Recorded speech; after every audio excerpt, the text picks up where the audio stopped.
I just can't get enough. Just like a rainbow, you know you set me free. And I just can't get enough. And I just can't get enough. You're like an angel and you give me your love. And I just can't seem to get enough.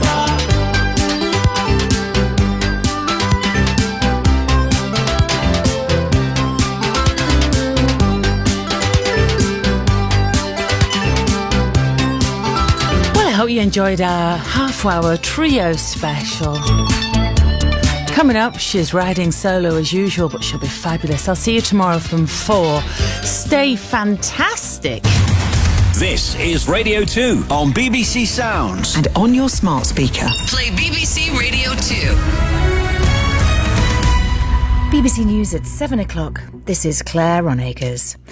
The Met Office says last month was the hottest June in the UK since records began in 1884. Figures show the average temperature hit 15.8 Celsius, which is 0.9 Celsius hotter than the previous record. Andrew Blenkiron, a farmer from Suffolk, said the heat was a mixed blessing. The intense heat and particularly the lack of water caused our winter wheat, the crop that was planted last autumn, to be adversely affected. Indeed, we're now seeing a number of patches of wheat that look almost dead. But the temperatures also had quite a positive effect on some of the crops that we planted in the spring, that indeed they caught up. The trial of the Oscar-winning actor Kevin Spacey, who's accused of sexual assault against 4 men, has heard an alleged victim describe him as a predator and a slippery, snaking, difficult person. He denies all the charges against him. Firefighters in Cambridge say a fire in a flat which killed 3 people was probably started by an electric bike which was on charge. Gemma Journey, who was 31, and her children, who were 8 and 4, died in the blaze on Friday. An audio statement has appeared on social media purporting to be from the head of the Russian mercenary group Wagner, who led a mutiny 10 days ago. Yevgeny Prigozhin has not been seen since, but last Tuesday the authoritarian leader of Belarus, Alexander Lukashenko, said he was there. Here's our correspondent, Sarah Rainsford. This brief recording sends thanks to supporters from someone who sounds exactly like the head of Wagner, Yevgeny Prigozhin. It was published on a Telegram channel that's linked to the group. The voice describes the aims of the mutiny 10 days ago as fighting traitors and mobilising society. And it claims some success, predicting more to come on the front line. But it's not clear where that front might be, or where Yevgeny Prigozhin himself is, for that matter. The communications regulator Ofcom has launched an investigation into a programme on GB News hosted by the Conservative MP Sir Jacob Rees-Mogg.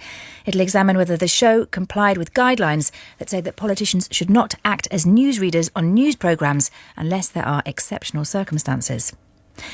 Number 10 has said that the Prime Minister thought the actions of the Australian cricket team at Lords yesterday were not in keeping with the spirit of the game. Australia won the second Ashes test after the England player Johnny Bairstow was controversially stumped.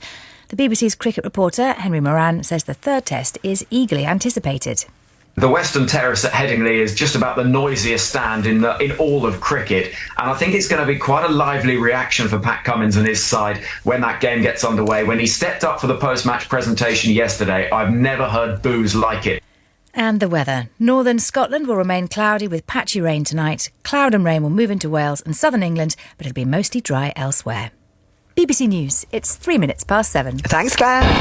Joe Wiley's Shiny Happy Playlist. There's going to be big tunes. Blowing the roof off Radio 2.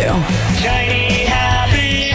If you want to get absolutely bouncing, This is where it's at. BBC Radio 2. Thank you to Sarah as well, and welcome to the beginning of our week together. Lovely to be here with you, as it always is.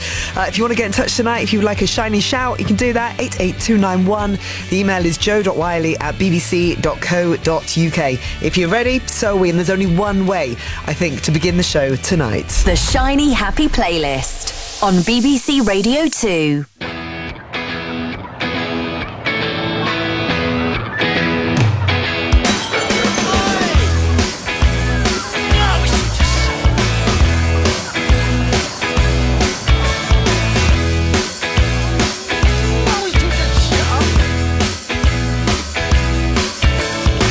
Confidence is a preference for the habitual voyeur of what is known as.